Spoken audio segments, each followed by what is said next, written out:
Health insurance মানে কিন্তু হেলথের ইন্স্যুরেন্স নয়, ওয়েলথের ইন্স্যুরেন্স। হেলথ ইন্স্যুরেন্স নেওয়াটার কি মানে সত্যি সত্যি প্রয়োজন আছে? দেখুন অ্যাকচুয়ালি কি হয় বলুন তো, হেলথ ইন্স্যুরেন্স কনসেপ্টটাকে মানুষজন অনেকে না ঠিক মতন করে বুঝতে পারেননি। এই কারণে বেশিরভাগ ক্ষেত্রে গন্ডগোলটা হয় যে হেলথ ইন্স্যুরেন্স কনসেপ্টটা কি।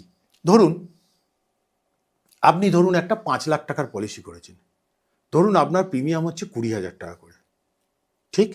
এবার আপনি ধরুন 4 বছর পলিসিটার প্রিমিয়াম দিলেন, তাহলে দিলেন কত টাকা? 20,000 টাকা করে 4 বছরে, মানে 80,000 টাকা। 80,000 টাকা দিলেন। এবার 4 বছর পর আপনার একটা ক্লেম হলো, সেখানে ধরুন ক্লেমটাতে ধরুন 3.5 লাখ টাকা ক্লেম লাগলো, তাহলে ইন্স্যুরেন্স কোম্পানি কত দেবে? ওই ক্লেমটার জন্য দিতে হবে তাকে 3.5 লাখ টাকা। আপনি দিয়েছেন কত টাকা? 80,000 টাকা। তাহলে কে বেশি দিল? কোম্পানি দিল। কোম্পানি দিল। এই জন্য রিস্কটা কে নিচ্ছে? এবার পরের বছর যদি আবার রোগ হয় আপনার, আবার দেবে, কিন্তু দিতে বাধ্য। তাহলে রিস্কটা কে নিচ্ছে? Insurance company.